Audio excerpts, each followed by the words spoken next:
should you be the judged to be the best player's irons if you are not among the most accurate? No, like that's Gotcha. accuracy is absolutely paramount in this category. Distance, you don't want to be super short, but you don't Right. have to be among the very longest to be competitive in here, because again, this is not a distance charged iron category. What is happening, people? How you living? No putts given. Golf by T, Golf by C. We're back at it. Tony Covey, Chris Nickel. I am not in my normal location today, Tony. I am in New York City. You look like Doesn't you're look being like it. hostage. It's like a hostage video. I know. I'm actually just reading the cue card the guy told me. I am in New York City, and Is Chris actually in New York City? I guess we'll find out. But big week last week, major championship golf. Tony, how much did you watch? Be honest.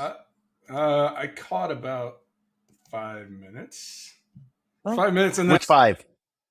I don't know. Like earlier in the week, and I was final round. I had stuff going on, but I was kind of keeping up on the Twitters a little bit and things like that. So, by my standards, it was pretty heavy fourth round consumption. But that's big picture, probably less than most people watching this. That's fair. So, I mean, obviously, Brooks Koepka wins. Maybe, obviously that should be the biggest story in any tournament, right? Who wins? But there are other pieces in there for sure. And, Brooks won. That was the biggest story, but the sentimental favorite, right? Michael Block. What happens in a year, 2 years, 10 years? Do people remember more of the Brooks Koepka fifth major? Or is it this, not amateur, people want to call it an amateur, but this club pro doing what he did, which to you has more longevity to it, I guess. It's definitely Brooks, right? History remembers majors. Yeah. I mean, I'm sure that if you go back, you'll probably find other instances of club pros and amateurs in the Masters and US Open playing well and having moments.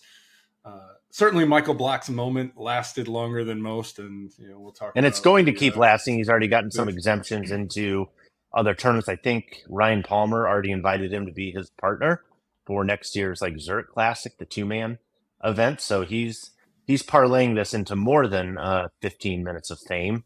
And I think certainly within his world, obviously it's bigger for his clubs and his members, but fifth major for Brooks. Yeah, Brooks is a story. Michael Block is a footnote, and he should be extremely proud to be that footnote, because what he's done, we don't see a lot. And I think you'll hear about it for years to come on the broadcast. Somebody will bring it up and mention the run that Michael Block made. But I mean, it's not in the same class, this category, as a fifth major by any stretch. That's getting into, that's one less than Phil, right? Who has 6, getting that fifth major, starting to get into pretty rarefied air for Brooks. And he still has a lot of years left. I mean, I think we kind of saw maybe what we had seen before, and maybe got some pretty good evidence of what does Brooks look like when he's not injured, where he was going through some relatively serious knee issues, it sounded like. But one thing I want to ask you, so our boy Bryson jumped in and, kind of wanted to put the stake in the ground and kind of claimed this as a victory for LIV golfers, right? Kind of like an I told you so moment. So here's the question. Bigger win? Is this bigger for Brooks personally, or is it bigger for what it maybe does, according to Bryson, for LIV Golf? It's by far bigger than Brooks. I mean, LIV is going on 2 years old. It is possible that in the grand scheme of golf's history, they make arguments, but there's not a whole lot of evidence that LIV has gained any momentum. It could fold at any time, and so LIV could become a footnote in all of this as well. I don't know, but ultimately, if you want to, LIV didn't prove anything in this case. Because look, before this weekend, last weekend, excuse me, Brooks had 4 majors. He won all 4 of those as not a LIV golfer. Bryson has a major, I believe. Is that correct? Did he win that as a Yep. LIV golfer? No. So all we're showing is, and it's not a small thing, it matters, but what we've seen here is, hey, if I didn't suck before LIV, if I was a competent golfer before LIV, I can remain a competent and competitive golfer after LIV. It's certainly not a sort of validation of LIV and any sort of insinuation that LIV makes people better. If that's kind of the argument, it doesn't validate anything. Again, Bryson was a really good golfer before he went to LIV. Koepka, Sure. 4 majors before he went to LIV, before LIV existed. So it doesn't elevate LIV. It does show that these guys can remain competitive, which, to be honest, I wasn't sure about. So if you want to call that some measure of elevation, I guess I will acquiesce on that point. But by and large, the guys that were really good golfers before they went to LIV, Cam Smith, another one, right? Still competitive. Yeah. Mickelson, every now and then competitive. But the guys that are, those bottom tier guys on LIV, the sort of the guys they bring in to round out teams, filler golfers, if you will, they're not going in and all of a sudden just taking over majors and doing things like that. So again, if you were good before you went to LIV, there's a decent chance you're still going to be pretty good. Now, if you weren't, LIV does not make you magically any better than you were. It does not in any way, shape, or form elevate the competition because somebody was a LIV guy or is a LIV guy. Right. So, good for Brooks. Yeah, I think fine. Yeah, I think it does. If anything, like I said, I posted this on Twitter. The only thing that validated for me was Brooks Koepka, right? That he is, back to maybe where he was before the injuries. And, if anything, made me want to see him, more often. Obviously, you want to see those players play as often as you can, but we may or we may not, depending on where you fall in the Ryder Cup issue. This was, I'm not sure if you caught any of the exchange between Faxon and Chambly and kind of this unbelievably awkward. I caught the recap. It was this unbelievably kind of awkward stare down where, the question really ultimately is, in the Ryder Cup, are you playing on behalf of a country or countries, or are you playing on behalf of a continent? A continent, multiple countries. And Faxon basically said you're playing for your country. Brooks Koepka, if he qualifies, or warrants a captain's pick, regardless of where the numbers come in and the rankings come in. Why would you not want Brooks Koepka on a Ryder Cup team? I have no idea why anybody would not want him in there. And it sure seemed to me that Brandel was struggling with the idea that this guy, now might qualify or whatever, where it's kind of like, hey, you turned your back on a tour and that should be enough to permanently disqualify you from Ryder Cup and if eligibility. And if the Ryder Cup was a PGA Tour event, that would be a valid argument, but it is not. And so it's not. There's absolutely no rule in place, right, that to address that. If maybe they want to look at it down the road and go, hey, we want to put something in to exclude these splinter guys, that's a conversation. But as of right now, the way the rules are written, if you will, for selections and qualifications, I can't find a reasonable argument why Brooks shouldn't be considered. Now, I suppose you could look and go, well, traditionally he hasn't been a strong Ryder Cup performer. He generally has seemed kind of disinterested, right? It's not for him from what we can see on the level of a major.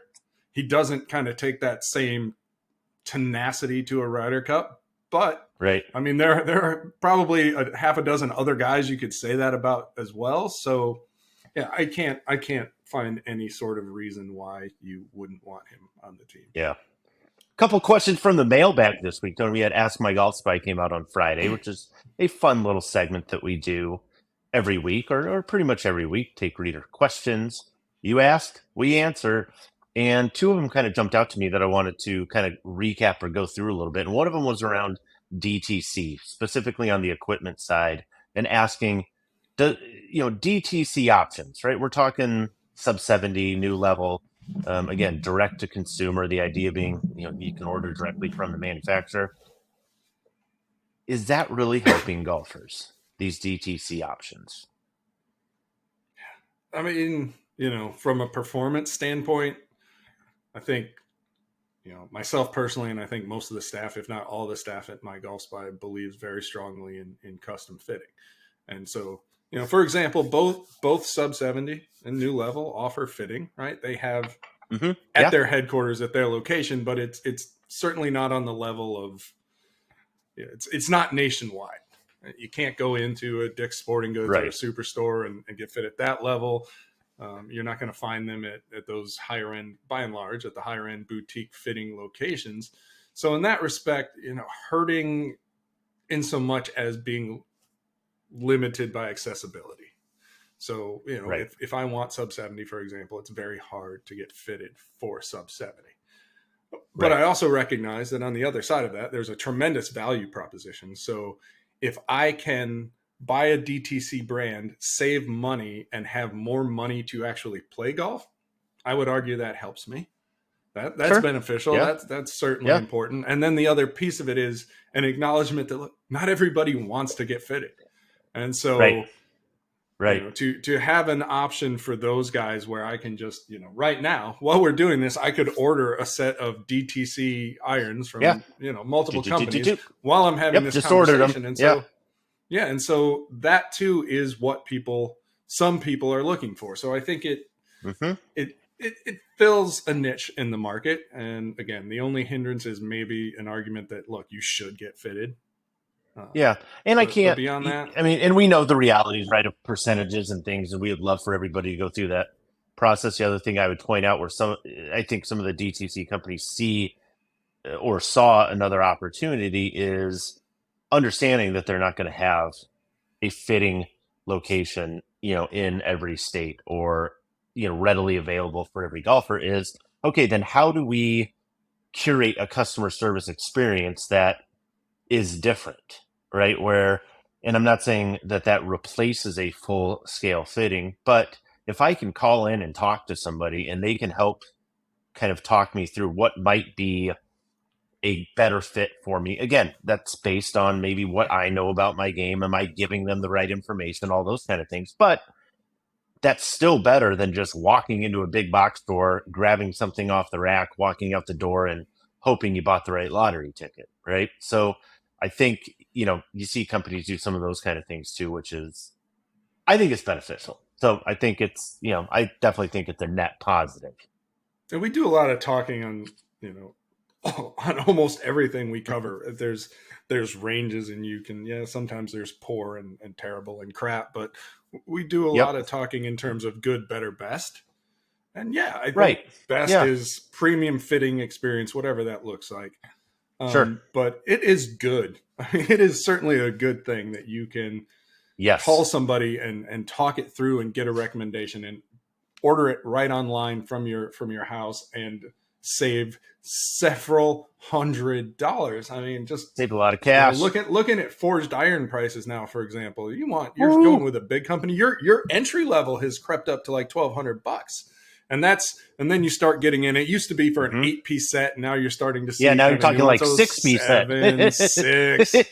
And so right, you're talking $200 a club. Yeah, I saw an email the other day. I kind of prior gen stuff, and I forget what the price point was like. That's really good price. And then I looked, and it's for 6 irons, and you're like, oh, that's really not that good. So price is a huge factor, and sure. If you can offer somebody a better price, that's good. Period. So if I'm the weekend warrior, Tony, and I just want to get better at golf, what are a couple, 3-4 things? This question came in there too. Like, hey, what are a couple things that I can do tomorrow or in my next round? And, I don't have time to do swing trainers. I don't have time to do, increase my swing speed a bunch. I'm not going to read a bunch of books. I'm not going to read a bunch of manuals and these things. I just want something quick and easy that will actually work and maybe will help me in my next round. What do we say to that person? I'm going to answer that. That's a lot of people.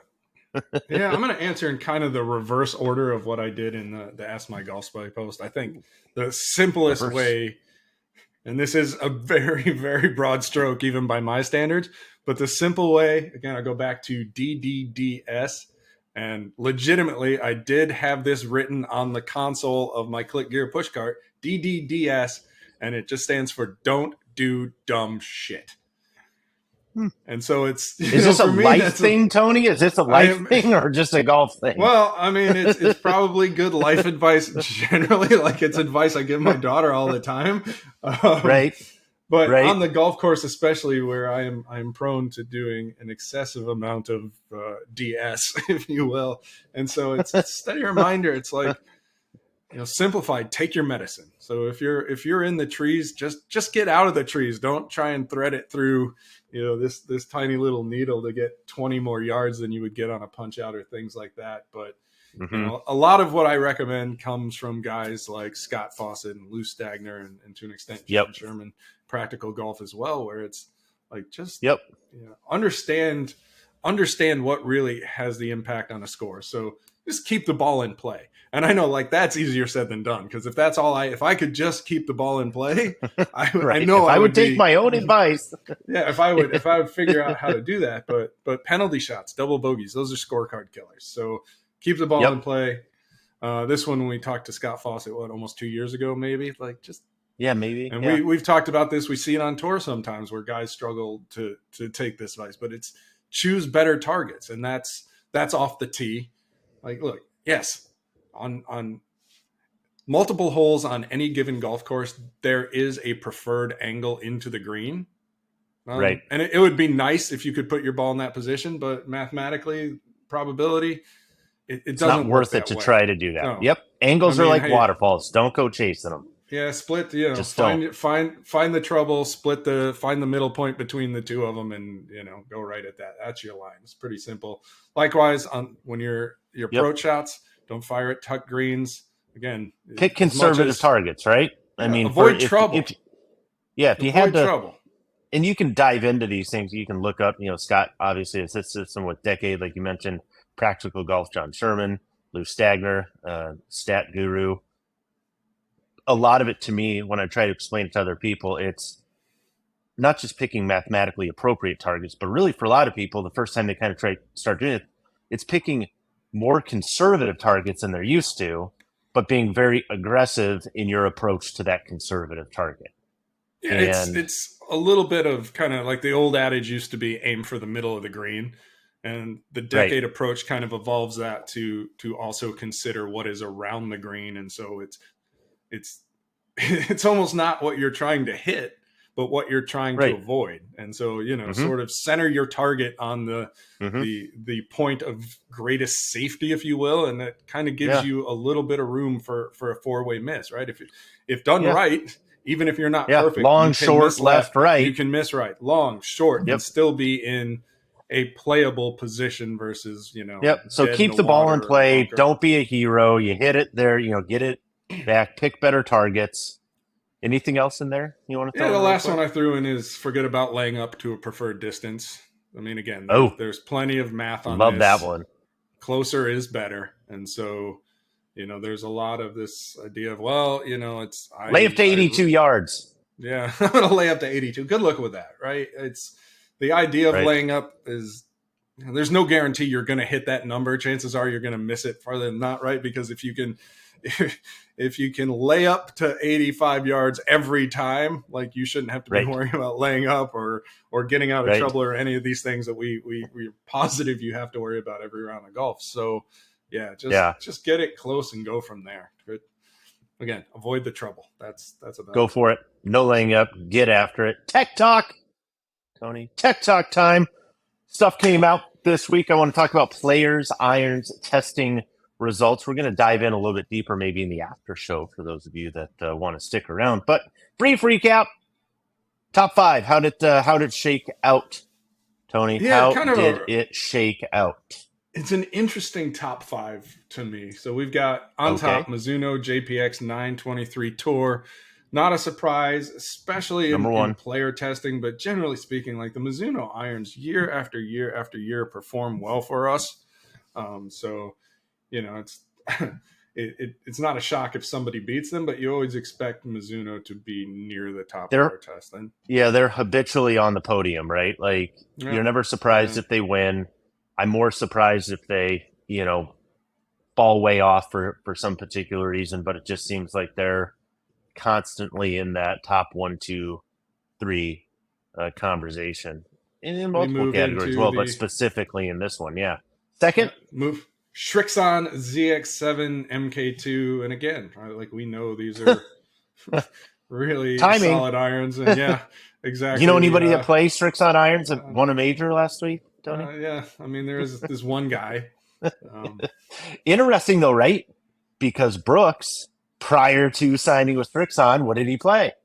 He played, the sort of specifically the JPX Tour, yeah, right? really. So, if you go back to sort of I guess what you'd call the origin of what I think is kind of the current JPX 923 Tour family, sort of the beginning of that. That was an iron Mizuno designed explicitly for Brooks, hoping correct. that they could show it to him and he would like it. And so that's kind of he won some majors down with it. He did. Is that so it's kind of crazy. 1 and 2, Brooks has played them both. They seem to work pretty well for him. Third. Yeah, and then we start getting into the sneaky stuff like the Tacoma Golf TG. And, this is an iron I'm barely familiar with myself, but, we try and get these smaller brands in here. And again, this is the players' irons category in general is where I feel like we're most likely to see a smaller brand perform well, because it is largely low tech.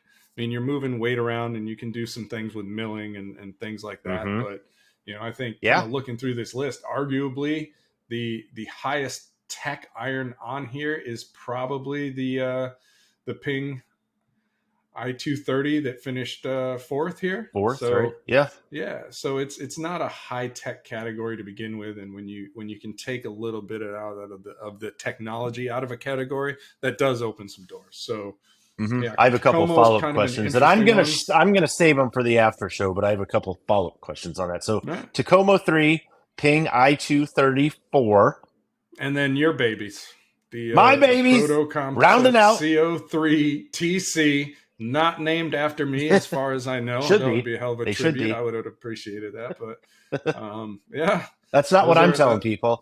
I tell people I play. I tell people I play the. Proto Concept CO3 Tony Cuddies, and they're amazed. Probably so stand up and clap and absolutely. Awesome. So there's your top 5. You can read more about them, more about the test. Obviously, we'll link it below. You can find it on the homepage. And like I said, we're gonna dive in a little bit deeper on that. We also reviewed a Garmin watch. Tony, are you a Garmin watch person? Are you a watch wearer when you play golf, or? I have. It's funny. Like I have taken to wearing my Apple Watch when I play, and I've thought about I've used Arcos, obviously. Some of the apps, the classic golf GPS apps have iWatch integration. So I believe Golf Shot does, right? So Golf Shot does. Yep.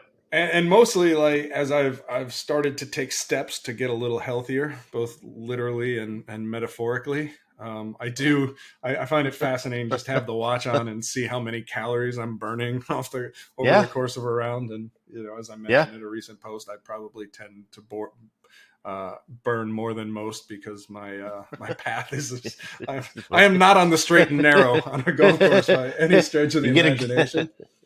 So I'm not opposed to watches, and certainly the Garmin, which it's funny, so many people complained when we didn't include Garmin in the GPS test buyer's guide, and I'm like, guys, sometimes the product cycles just work out where the old one is kind of being phased out, and they're not quite ready to send us the new stuff, and there's nothing we can do. So that part sucks. I understand the frustration, but fortunately, Connor was able to get his hands on this really quickly, put it through its paces, give it a test. So that review is up, and it's mostly interesting. A lot of features, right? A lot of updates, beautiful display, refined graphics, all the better battery life, all the stuff you would want to see in an iteration of this type of product.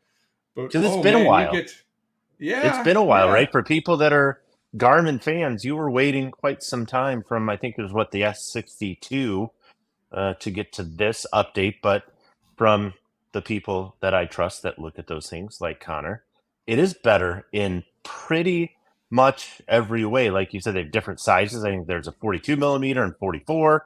The type of display with kind of deeper blacks, better contrast, maybe better resolution. Kind of better in all these different ways. And it also functions as a smartwatch. I think maybe not quite to the level of an Apple Watch, but certainly has a lot of those pieces of functionality. The one drawback where I'm interested to see how I this know where does you're going with this. on the market is it's not inexpensive. It's $700. So it's $700, which that alone is tough pill to swallow. I'll give you that. Now, I say that as I'm sitting here wearing an Apple Watch that's, in that same price range too or whatever. But the other piece, then you kind of tack the subscription part on top of that. And so when people see it, it's like, okay, if I get dinged once and it's a pricey item, maybe I can justify that, maybe I can't. But it's like, okay, 700 plus. If I want certain features, I gotta pay up, annually or monthly. Yeah. Yeah, that's a tough one for me. That's a tougher one for me. Because again, it's it is Garmin specific, right? If you believe in the Garmin GPS, and it uses the same satellites as everything else, so they don't have their own special satellites. They're not giving you extra there. I mean, again, the package is really nice. The graphics are sharp. It is absolutely exceptionally feature rich. But I'm looking at it as like I said, I've already got an Apple Watch, right? And so there are a few different apps that can get me really close. If you're doing Arcos, for example, you get some other features. And same boat with Arcos, right? You're paying and subscribing, doing that thing. Golf Shot, we mentioned a couple others. So I mean, it's interesting, but for the price, to me, it just feels like a lot for something that is a golf GPS first, and then sort of smartwatch second. Yeah. Yeah, some cool stuff. Definitely cool stuff, though. I mean, I love seeing the new tech and what's out there, and all those pieces. And Tony, you mentioned taking some steps metaphorically and figuratively, and getting quickly healthier and those kind of things. Quickly. Do you have your shoes on, Tony? It's speed golf time. I am gonna speed golf like I work out barefoot. All right. Barefoot. All right. I like it. Man, this and last in my weekend, underwear. That's it.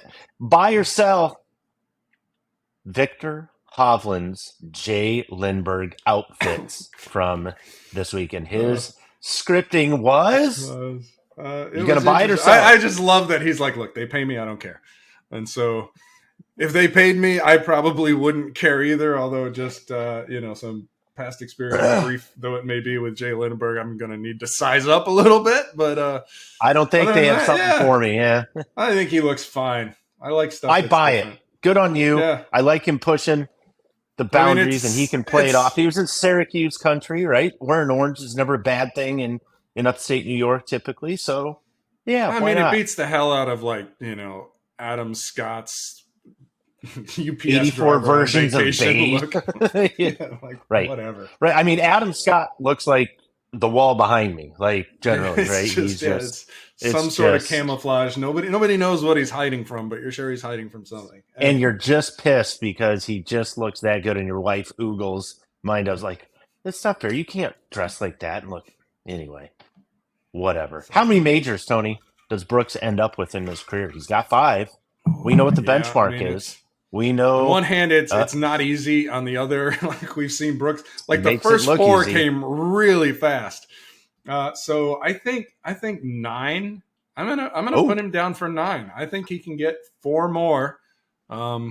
He's made for this more than anybody I've seen since Tiger Woods. Just that there's a major focus with Brooks. So yeah, I'll give him 4 more. I'm willing to say he can get 4 more. Put him up in Gary Player territory, sub double digits, but I mean, easily. I'm going to give him 2 more. I'm going to give him the John Elway. He's going to get 7 the number 7 total because, like you said, it's just so damn hard to win any golf tournament at the professional level. It's even harder to win majors, but I don't know if there's anybody that makes it look easier to win a major right now than Brooks, where like he shows up and you expect him, and it's almost like we've gotten to this point now where other players expect him to do that too. And there's that part of that dynamic. I don't know that there's another golfer right now out there that other players go, oh, here he goes again. Already, like we could easily look back not too far and go, coulda, shoulda, woulda won the Masters. Yeah. So, I mean, and there's not a tournament, there's not a major that you go, oh man, there's 4 a year, but really, he's really best suited for a British Open or something like that. He's long, he's accurate, the mentality. Well, yeah. So I don't see he's one. Won he goes, two. He's right. won a PGA or a couple, right? Right. Or 3 now. He's won 2 U.S. Opens. He's tied for second in the Masters twice, and he's been T4 at the Open. So, I mean, there's no reason to think that in addition to, I think, getting upwards of 9 majors, I think career Grand Slam is in play as well. So, I mean, at some point, we may have to talk about, it's strange because I know the benchmark is majors in golf, but he doesn't seem to win a lot of else. But still, like I think when this ends, we're talking about him as an all-time great, especially in major championship competitions. Yep, I do too. So last week, like you said, the Club Pro, our man, Mr. Block, his 15 plus minutes of fame. I know where you're going. This is so amazing. He had like 10,000 followers on Twitter, right? And that he just blasted past 100,000. Now he's in 130,000, something like that. Tony, you also currently have roughly, let's call it 10,000 followers in there, maybe 11,000. I don't know the last time I checked. What would you need to do? I think it's closer to 12, first of all. Okay. What would you need to do to go from where you are to a Michael Block level following on Twitter? What would need to happen for you to gain 100,000+ followers basically overnight? OnlyFans. Yeah, I've been thinking about this, right? I'm not going to block my way to that kind of following. Like, I am not going to qualify for a major. I'm probably very likely not going to get a sponsor's exemption to anything of consequence. So I think my best chance is to be involved in some kind of absolute disaster video on a golf course that goes viral. Like, that's it. Like, I just have to have a golf course catastrophe that a lot of people see, because the catastrophe very much could happen. The fact that it could be video, that's likely. And that seems to me to be my only path. So that's what I'm going. That's her path is, if you hear anything about McGregor links, a cart on fire, and something, there's a good chance Tony has wrangled up an opportunity. Yeah, I mean, man boobs aren't going to get me to page level either. So I have limited paths here. So. limited opportunities. Last question. Will the Nike 3-iron, the Vapor Pro Fly 3-iron, or Vapor Fly Pro, I always do it backwards, is that thing ever going to die? It's the last Nike club basically in existence. Brooks will never get rid of it. He says he has, quote unquote, plenty of backups. It's unreal. Is it the best club Nike ever made? Tony Finau has done projections. He thinks he can keep one in his bag until at least he hits like the senior tour past age 50. So yeah, it is wild when you think about everything that Nike did, everything that Nike made. Like this one, I think people that like talk about the different irons that they loved over years, but this one almost pro combos. Yeah. And this one kind of ugly blue 3-iron just seems to stick around. It's almost explicable. If I guess the only counter argument I would make to myself is, look, we were seeing signs before they bailed, like that Nike was finally getting it together. They brought in different people to do things fundamentally different on the design side, and so in that respect, it's not totally crazy. But my God, if you go like any other golf brand and you say, hey, what single club represents the legacy of this brand? I mean, I think for Nike, it is now this 3-iron. And I don't think you would say that about any other company that's perhaps ever made golf clubs. Probably not. And on that note, that's the show. Wrap it up. But if you are interested, we do have the after show. We're going to talk players' irons testing, dive in a little bit deeper. I may or may not be in a hostage situation, so I may or may not be back here in about a minute, and we'll go from there. Peace. Good news, hostage crisis averted. I'm still here. I'm still in New York City, and we're going to dive a little bit deeper the after show, Tony. Players irons. A dad joke just popped up on my Twitter feed, and I don't know why, but I think it's funny. Tell me. Fire. What's blue and smells like red paint? Blue paint. There you go. I mean,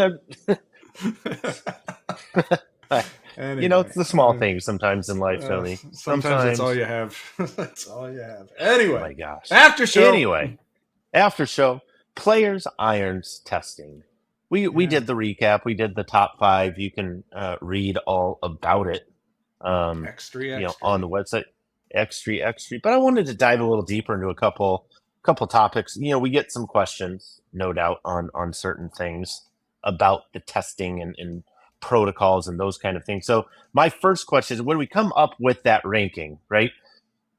The criteria that we assess each club based on are what? Tony, so what are the categories that we measure? And then there's going to be the follow-up question, which is, they're not all weighted equally. Right. I mean, right? Distance is easy. Distance is the easiest. Let's kind of explain that to people. Yeah. All right. So the first thing we look at distance for the distance category is how far did it go? Carry or total? I think actually we take an aggregation of the two. Okay. But yeah, every now and again, right? We didn't want to take either one in isolation, and we're trying to kind of use one to offset the fact that, hey, we don't necessarily want to reward excessive roll, so we also want to look at carry, but we also want to kind of think about how far did it actually go, especially when you consider some of these clubs will be used off the tee and things like that. So just a blending of different distance metrics, but you have to account for both of those, right? When you're looking at distance, we care about how far it goes in the air. We also care about a total distance, but not at the expense of and that's why we kind of spin it off like distance is its own thing. Yep. All right. Cool. Got it. Accuracy for iron test. We actually use a strokes gained methodology. We use a slightly different chart from Mark Brody's. We actually use a table based on scratch golfers. So expectations aren't tour level. So that's kind of just our baseline, if you will.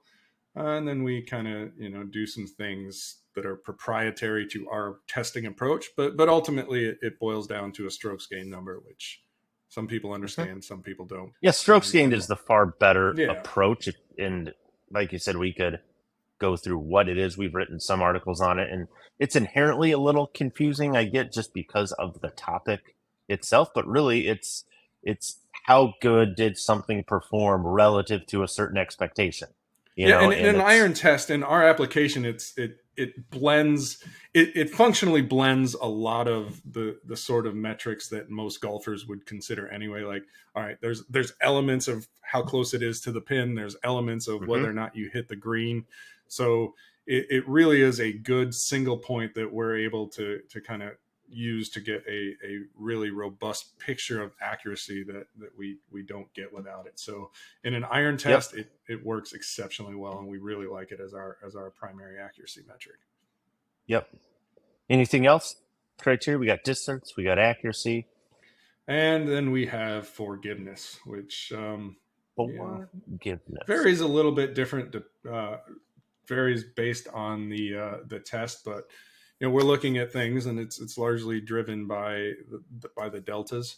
So we're looking at, hey, how we have a ball speed number, but how consistently? What is the range of ball speed we're producing? Likewise, we look at carry consistency, we look at spin rate consistency, and we look at the dispersion area, kind of that scatter plot, if you will, your elliptical dispersion, kind of that, this draw a circle around all the shots, and smaller is better. So that's our kind of approach to forgiveness.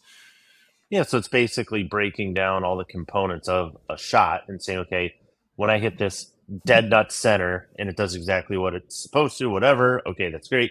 But over 15 shots, 20 shots, 10,000, 12,000, 14,000 shots, and all these testers, how much variation do we see when it isn't struck perfectly, right? Yeah, So, and like, kind of how likely are you to get an acceptable result when you hit it a groove low, a little towards the toe, a little towards the heel, whatever the case may be? and we touch on this every time we have this conversation, but I want to reiterate again: consistency, forgiveness. That's kind of, we use them interchangeably in this approach.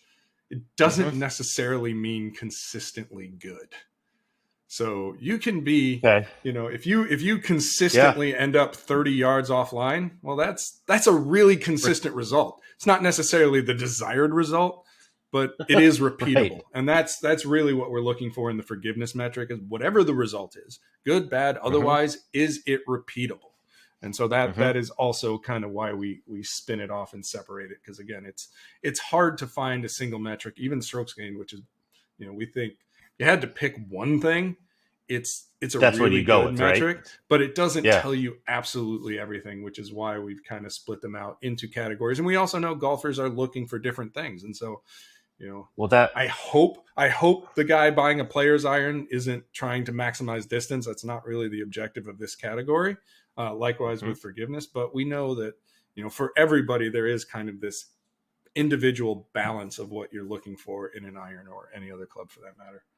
Yeah, and that's why we talk about the testing as a great starting point, right? For people to say, not, hey, in our testing in this picture, this is kind of, these were kind of the results, but for you, it may be slightly different. And depending on the category of iron you're looking at, some of those attributes may be, or probably should be, more important. Like you said, in players' irons testing, accuracy and forgiveness or repeatability, consistency are probably more important than distance, right? If we go to game improvement or we get into super game improvement, Yeah, and maybe it shifts a little bit.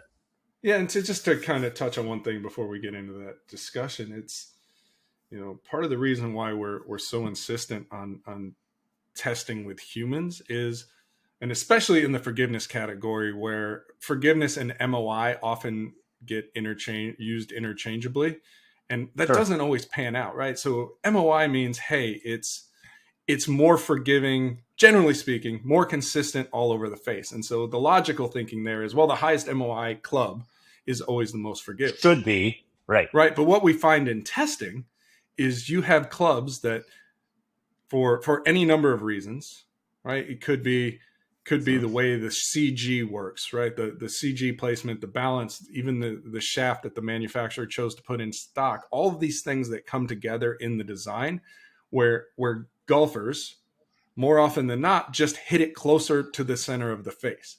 And so you can take MOI and throw it out the window in some cases, because I've said for years, the most forgiving club, take MOI, whatever that number is, throw it away. Doesn't matter. The most forgiving club is almost invariably going to be the one you hit in the center most often.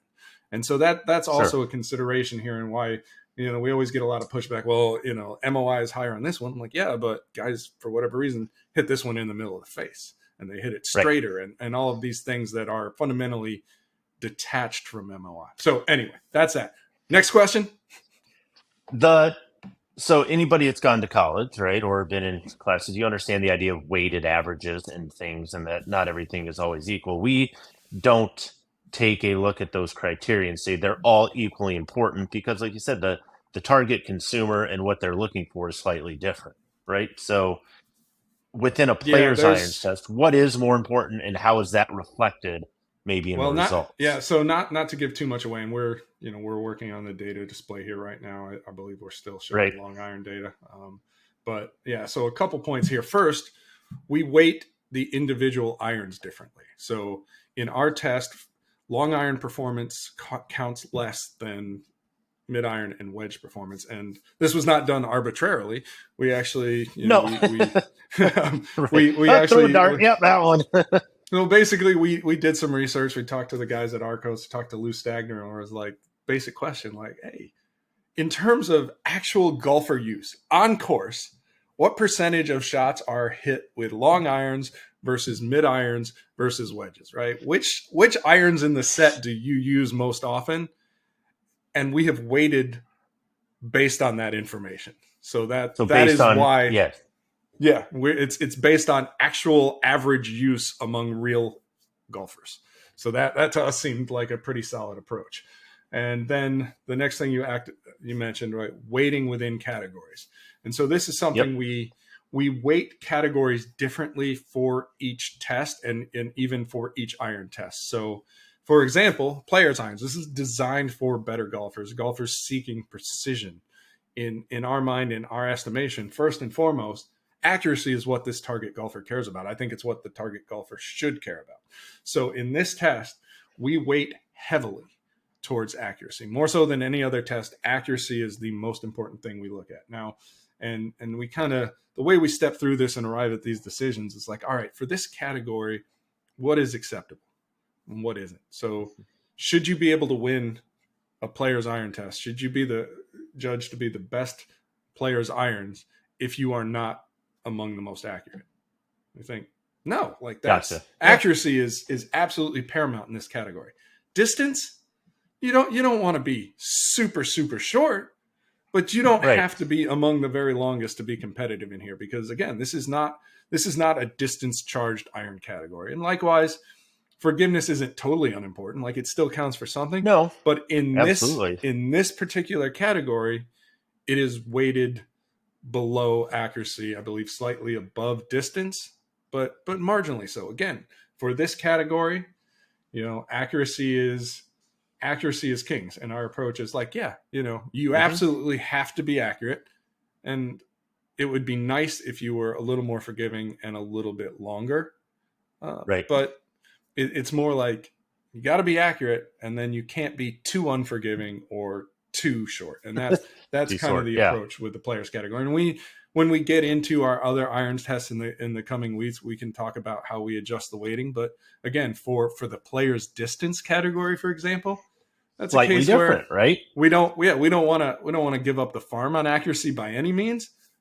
Right. But distance is in the name, right? So we have to elevate. Say it's kind of inherent, right? Exactly. And there is an expectation of distance and an expectation of more forgiveness as well. And then when we get into, say, something like super game improvement, it's not to say accuracy is unimportant. We never get to the point where we say accuracy. No, but we've kind of flipped it.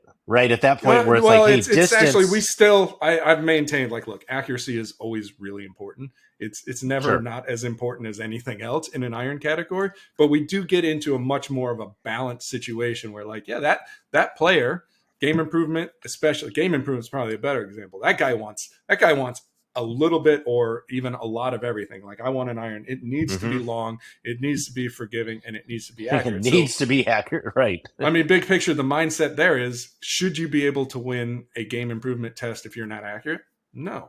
Should you be able to win a game improvement test? You got to kind of rank highly in each of those three then, right? To be in that. Should you be able to win a game improvement test if you're not competitive on distance? No. And so again, the mindset, the approach shifts based on the category and the expectation of the golfers who buy that category.